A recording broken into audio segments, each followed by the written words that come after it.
My parents banned me from their anniversary party. The text said, "You are not part of this family." I sat in my car and watched them celebrate without me. Then I made a phone call that changed everything. What happened next? They were the ones begging before midnight. My name is Megan Cole, and I am the daughter who was banned from her parents' 30th anniversary party. The daughter who received the text that said, "You are not part of this family. Do not come." The daughter who, hours later, watched her phone explode with calls and messages from the very same people who had locked her out. But you do not know the real story. You do not know what happened in the years before that party. You do not know the secrets, the lies, the tears, and the one phone call that changed everything. Let me take you back, not to the party, to the beginning. My name is Megan Cole. I am 28 years old. I grew up in a small town called Fairview, Ohio. Population 3,000, one grocery store, one gas station, and one family that everyone thought was perfect. The Coles. My father, Richard Cole, was the town's favorite real estate agent. My mother, Patricia Cole, was the queen of the church potluck. They had 3 children. My older brother, Derek, me, Megan, and my younger sister, Amber. From the outside, we looked like a postcard: white picket fence, golden retriever, Sunday dinners around a big oak table. But postcards lie. They show you the sunshine. They hide the cracks. I was the middle child, the invisible one. Derek was the star athlete. Amber was the baby, the princess, the one who could do no wrong. And me, I was the quiet one, the one who read books in her room, the one who got good grades but never got praised, the one who learned early that love in my family was not free. It had to be earned. I earned it by being small, by not asking for things, by cleaning the kitchen while everyone else watched TV, by smiling when I wanted to cry, by saying I'm fine when I was drowning. When I was 16, something happened that changed everything. I am going to tell you about it, but I need you to understand something first. What happened to me was not my fault. But my family treated it like it was. I was a junior in high school. I had a boyfriend named Tyler. He was a senior, popular, good-looking, the kind of boy every girl wanted, and he wanted me. At first, I felt special. Chosen. Then he started changing. He wanted things I was not ready for. He pushed. I said no. He did not listen. I will not give you the ugly details, but I will tell you this. One night, behind the bleachers after a football game, Tyler took something from me that was not his to take. I went home bleeding and shaking. I told my mother. She looked at me. Her face did not soften. Her face did not crumble. Her face turned to stone. She said, "Megan, what did you do to make him think that was okay?" What did I do? Those 4 words broke something inside me that has never fully healed. I told my father. He said, "We do not air family laundry in public. We will handle this privately." Handling it privately meant doing nothing. It meant never speaking of it again. It meant me going to school every day and seeing Tyler in the hallway, smiling at me like he had won. I stopped eating. I stopped sleeping. I stopped talking. My grades dropped. My teachers asked if I was okay. I said yes. I said yes because that was what I had been trained to say. Derek, my older brother, found out about Tyler. Not from me, from a friend of a friend. Derek was 20 then. Big. Strong. He drove to Tyler's house and beat him so badly that Tyler spent 3 days in the hospital. Derek got arrested. My parents had to pay for a lawyer. They blamed me. "If you had just kept your mouth shut," my mother said, "none of this would have happened." If I had kept my mouth shut, I was the victim, and I was the one being punished. Derek went to jail for 30 days. When he got out, he did not look at me. He did not speak to me. He moved to another state as soon as he could. He told my parents it was for a job, but I knew. He could not stand to look at me because looking at me reminded him of what he had done. And what he had done for me. And my parents had made him feel like it was my fault. I graduated high school. I left Fairview the next day. I went to community college in Columbus. I worked 2 jobs. I paid my own rent. I did not ask my parents for a single dollar, and they did not offer. I called them every Sunday. My mother would answer. She would say, "Hi, Megan," in a flat voice. Then she would put the phone down to go do something else. I would sit there, listening to the silence, waiting for someone to come back. No one ever did. My sister Amber stayed in Fairview. She went to the local college. She lived at home until she was 25. My parents paid for everything. Her car, her clothes, her wedding. When she got married, I was not invited to be a bridesmaid. I was not invited to sit at the family table. I was placed at a table in the back with distant cousins I had never met. At the wedding, my mother hugged Amber and cried. My father gave a speech about how proud he was of his 2 beautiful daughters. He looked at me when he said 2, but his eyes slid away. Like I was a mistake he had learned to tolerate. I went home that night and cried into my pillow. My boyfriend at the time, a kind man named Jake, held me and asked why I kept going back to people who hurt me. I said because they are my family. He said, family does not treat you like that. I did not believe him. Not then. I still wanted their love. I still thought I could earn it.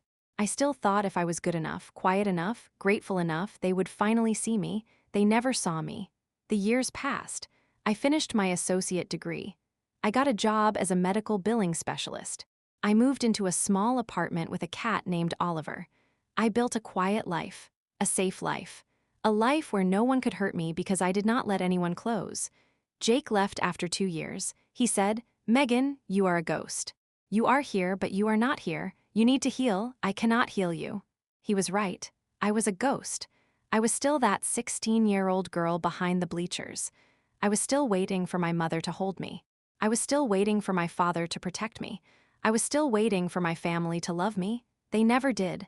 When I was 26, something shifted. I started therapy.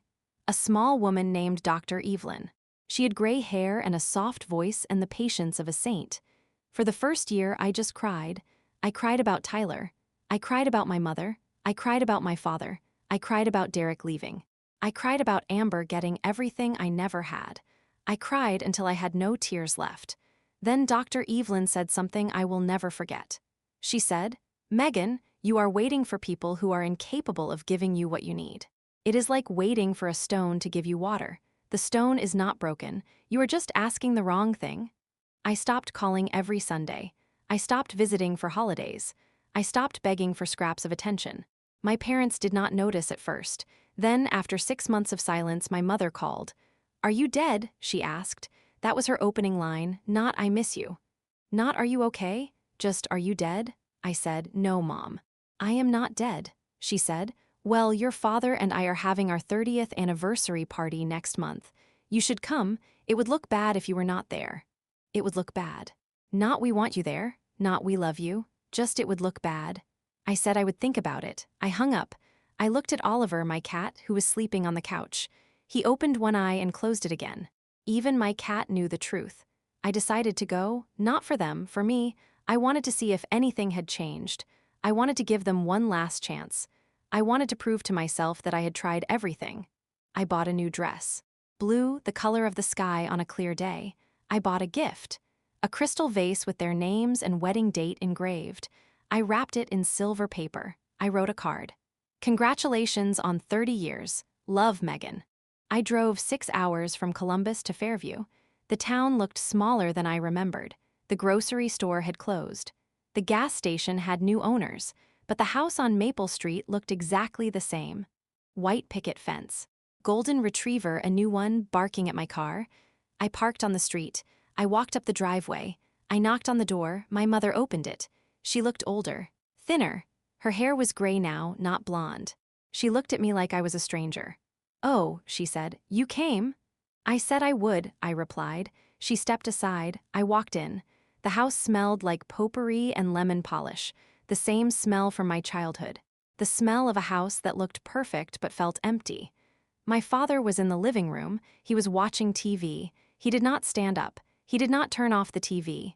He just said, "Hey, Megan," like I was a neighbor who had stopped by to borrow sugar. Amber was there. She was holding her new baby, a girl named Lily. She smiled at me, but it was the smile you give a stranger at a party. Polite, distant. "Hi, Megan," she said. "Love the dress." "Thank you," I said. "Love the baby." There was silence. No one asked about my life. No one asked about my job. No one asked about Oliver. No one asked about the 6-hour drive. No one asked anything. I sat on the couch. I held the gift in my lap. I waited for someone to speak. No one did. The party was the next evening, a big event at the town hall, 200 guests, catered food, a live band. My mother had been planning it for months. The morning of the party, I woke up in the guest room, the same room I had as a teenager. The same yellow wallpaper, the same crack in the ceiling. I lay in bed and listened to the sounds of the house. My mother in the kitchen, my father in the bathroom, Amber and the baby in the next room, everyone so close, and me so far away. I went downstairs. My mother was making coffee. She did not offer me a cup. I made my own. "About tonight," she said, not looking at me. "We have a lot of guests coming, important people, people from the church, people from your father's business." "I know," I said. "We need everything to be perfect," she said. "I understand," I said. She turned around. She looked at me. Her eyes were cold. The same cold eyes from when I was 16, the eyes that said, "You are a problem to be managed, not a daughter to be loved." "Megan," she said. "I do not think you should come." I blinked. "What?" "The party. I do not think you should come. It will be uncomfortable. People will ask questions. Where have you been? Why are you not closer to your family?" "I do not want to answer those questions." "You want me to leave," I said. "I want you to not come to the party," she said. "You can stay here, in the house, while we are at the party. Then tomorrow you can go home. And we can pretend this visit never happened." I looked at her. This woman who had given me life. This woman who had never held me when I cried. This woman who had blamed me for being hurt. This woman who was now banning me from her anniversary party because I was an inconvenience. "Mom," I said, "I drove 6 hours, I bought a gift, I wrote a card." "I do not care about the gift," she said. "I care about my reputation, and you are not good for my reputation." Not good for her reputation. I was not good for her reputation. I thought about the last 12 years, the silence, the coldness, the blame, the shame, the way they had erased me from their story, the way they had told people I was traveling or busy with work instead of saying the truth that they had pushed me away. I set my coffee down. My hands were shaking, but my voice was steady. "Okay," I said, "I will not come to the party." My mother nodded.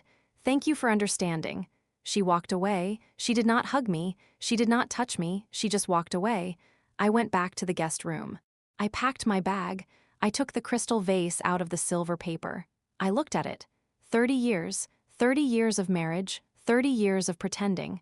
I set the vase on the nightstand. I did not want to take it with me. Then I sat on the bed. And I waited. I did not leave, not yet. I wanted to see something. I wanted to see if anyone would come to check on me. Amber, my father, anyone, no one came. At 4 o'clock, I heard them getting ready. Dresses zipping, shoes clicking, perfume spraying, laughter, the baby crying, car doors opening and closing, the sound of the garage door going up, the sound of their cars driving away. And then silence. I was alone in the house I grew up in. The house where I learned that love was conditional. The house where I learned that I was not enough. I walked through the rooms. The kitchen where I had washed dishes while everyone else watched TV. The living room where I had sat on the floor because the couch was for family. My parents' bedroom, where I had never been invited. I sat on the floor of my old bedroom. I pulled out my phone. I opened the family group chat. There were 7 people in it. My parents, Derek, Amber, Derek's wife, Amber's husband, and me. The last message was from my mother. Sent 30 minutes ago, a photo of her and my father at the party, both of them smiling. Both of them beautiful, both of them liars. I typed a message. "Looks like a lovely party. I wish I could have been there." My mother replied immediately. "We told you not to come. You are not part of this family. Do not embarrass us by showing up." I stared at the words. "You are not part of this family, not part of this family." I had spent 28 years trying to be part of that family. I had swallowed my pain. I had hidden my tears. I had smiled through every holiday, every birthday, every family dinner where I sat at the edge of the room like a ghost. And now she had said it out loud. "You are not part of this family." Something broke inside me, but not the way it had broken when I was 16. This time, it did not shatter into pieces. This time, it cracked open and let something out. Something I had been holding back for years. Anger, not the hot, screaming kind. The cold, quiet kind.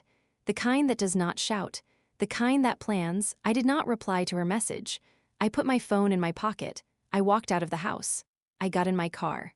I drove to the town hall. I parked across the street. I sat in my car. I watched the party through the windows. People in fancy clothes. a banner that said, "Happy 30th Anniversary Richard and Patricia," a cake with 3 tiers, a band playing old songs. I watched my mother laugh with her friends. I watched my father shake hands with his business partners. I watched Amber dance with her husband. I watched Derek, who had flown in from out of state, drink champagne at the bar. My brother, the one who had beaten up Tyler for me, the one who had not spoken to me in years. I watched my family celebrate their perfect life, a life that did not include me. I sat there for 2 hours. I watched, I waited.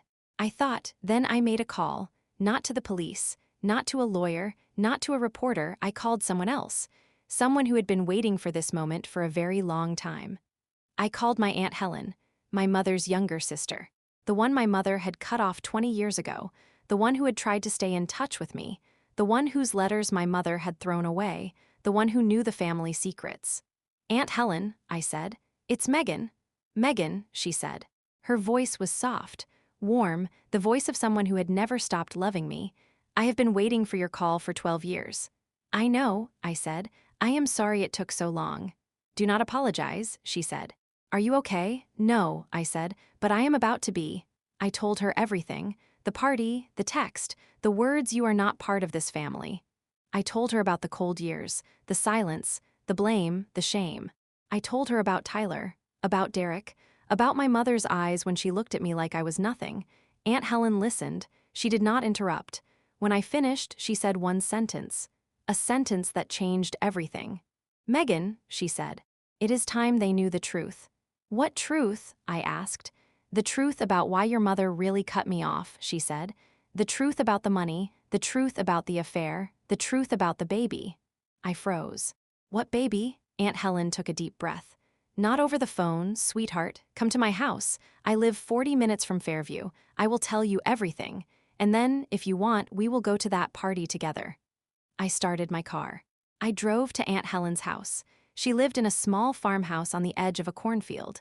There were chickens in the yard and a dog on the porch. She was standing at the door, waiting for me. She was older than I remembered. Her hair was white. Her face was lined, but her eyes were the same.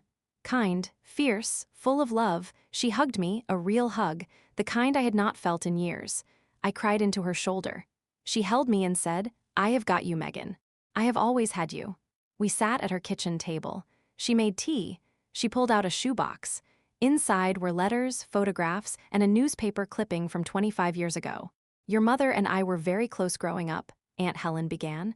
"But when she married your father, something changed. He did not like me. I asked too many questions. I saw too much." She handed me a photograph, 2 women.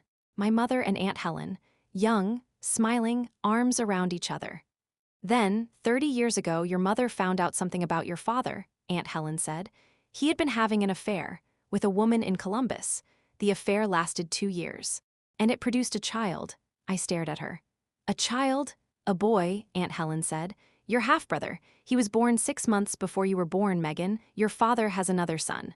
A son he has been paying secret child support to for 28 years. My hands were shaking. "My mother knows." "She knows everything," Aunt Helen said. "She found out when the other woman contacted her. Your mother was devastated. But she did not leave him. She could not. She was too concerned with her reputation. So she made a deal with your father. He would end the affair. He would pay the child support secretly. And she would pretend nothing happened." "But that is insane," I said. "That is your mother," Aunt Helen said. "Appearances over everything, even over her own daughters." I looked at the newspaper clipping. It was a birth announcement. A boy. Born in Columbus. Named Michael. No father listed. "She cut me off because I found out," Aunt Helen said. "I confronted her. I told her she needed to tell you children the truth. She told me to never speak to her again. And I did not, until now." "Why now?" I asked. "Because she banned you from a party that should have included you," Aunt Helen said. "Because she told you that you are not part of the family. But you are part of the family, Megan. You are more a part of it than she is. Because you are honest, you are kind, you are everything she is not." I sat there. The tea grew cold, the clock ticked, the dog barked outside. "So what do we do?" I asked. Aunt Helen smiled. It was not a nice smile. It was the smile of someone who had been waiting for justice for a very long time. "We go to the party," she said, "and we tell the truth." It was 9 o'clock. The party was still going. The band was playing slow songs, the cake had been cut, the champagne had been drunk. Aunt Helen and I drove to the town hall. She wore a blue dress. I wore the same dress I had bought for the party. The blue one, the color of the sky. We walked in through the side door. No one saw us at first. The band was playing. People were dancing. My mother was laughing with her friends. My father was at the bar. Then Aunt Helen walked to the stage. She stepped up to the microphone. She tapped it. The band stopped playing. Everyone turned to look. "Good evening," Aunt Helen said. "My name is Helen Marsh. I am Patricia Cole's sister." My mother's face went white. She dropped her champagne glass. It shattered on the floor. "I have not spoken to my sister in 20 years, Aunt Helen continued. "But tonight, I am here because her daughter, Megan, was banned from this party. Banned because she is not part of the family. So I thought I would come and share what family really means." My father started walking toward the stage. His face was red. "Get off that stage, Helen," he shouted. Aunt Helen did not move. She looked at him. "Sit down, Richard, or should I tell everyone about Michael?" The room went silent. My father froze. My mother looked like she was going to be sick. "Michael is Richard's son," Aunt Helen said.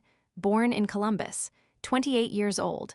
The result of an affair that Richard had while married to my sister. An affair that produced a child that he has been paying secret child support to for almost 3 decades. People started whispering. My mother's friends looked at her with shock. My father's business partners looked at him with disgust. "My sister knew about this," Aunt Helen said.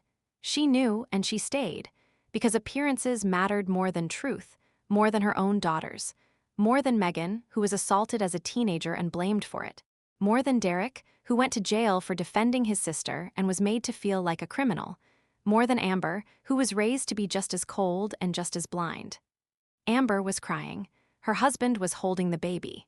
Derek was staring at our parents with an expression I had never seen before. Shock, and something else, recognition. "My sister told Megan tonight that she is not part of this family," Aunt Helen said. "But the truth is, Patricia and Richard are not the family. Megan is. Megan is the one who survived, who built a life on her own, who never stopped hoping that the people who were supposed to love her would finally see her. They never did. So I am here to see her, I am here to claim her, and I am here to tell all of you that the Cole family is not what it appears to be." Aunt Helen stepped away from the microphone. She walked off the stage. She came to me. She took my hand. "Let us go," she said. We walked out of the town hall. Behind us, the party had exploded into chaos. Shouting, crying, questions, accusations. I did not look back. We got into Aunt Helen's car. She drove us back to her farmhouse. We sat on her porch. We watched the stars. She held my hand. "You did the right thing," she said. "Did I?" I asked. "I just destroyed my family." "They destroyed themselves," she said. "You just told the truth." My phone started buzzing.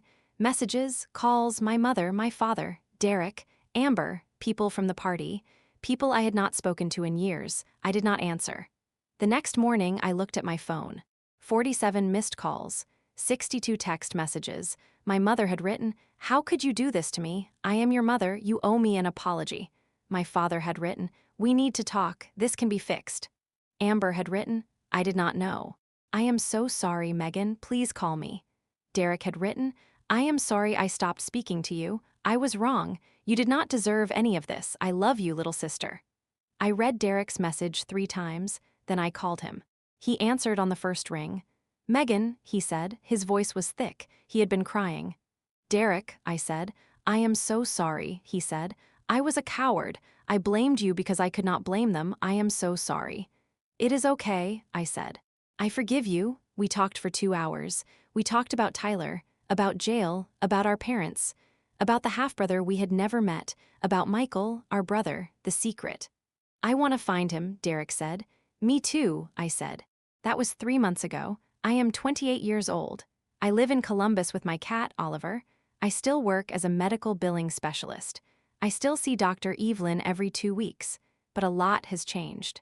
Derek and I found Michael, our half-brother. He lives in Columbus too. He is a high school math teacher. He is married. He has a daughter named Emma. He did not know about us.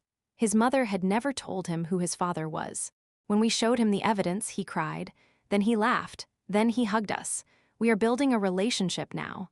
Slowly, carefully, Michael, Derek, and me, three siblings brought together by a secret and a party that was supposed to tear us apart. Amber reached out. She apologized. She said she did not know about the affair or Michael. She said she did not know about Tyler. She said she was just a child, raised in a house of lies, and she did not know how to see the truth. I believe her. We are talking now, not close. But talking, it is a start. My parents, they are getting divorced. My father moved out. My mother is alone in that big house on Maple Street. The white picket fence is falling apart. The golden retriever was sent to a neighbor. The town knows everything now, the affair, the secret son, the way they treated me, the way they blamed me. My mother called me last week. She was crying. She said, "Megan, I am so sorry. I was so afraid of what people would think that I forgot to think about you. Can you ever forgive me?" I thought about it. I thought about the 16-year-old girl behind the bleachers. I thought about the 28-year-old woman who drove 6 hours with a crystal vase and a hopeful heart. I thought about the words, "You are not part of this family." "Mom," I said, "I am working on forgiving you. But I am not there yet. I need time." She said she understood. I do not know if she does, but I am learning that it is not my job to fix her. It is my job to fix me. I still have the crystal vase. The one I bought for their anniversary. I did not leave it in the guest room. I took it with me. It is on my shelf now. I look at it sometimes. I think about what 30 years of marriage really meant. Lies, secrets, a hidden son, a forgotten daughter. But I also think about what came after. The truth, the reckoning, the rebuilding. Aunt Helen is my family now. She comes to visit every month. We make tea, we look at old photographs, we laugh, we cry. She tells me stories about my grandparents who died before I was born. She tells me that I am loved, that I have always been loved, that the problem was never me. Derek comes to Columbus sometimes. We have dinner with Michael and his family. We watch Emma play. She is 5 years old. She has no idea that her grandfather is a man who abandoned her father. We will tell her when she is older. For now, we just let her be a child. Happy, safe, loved. Amber sent me a letter, handwritten.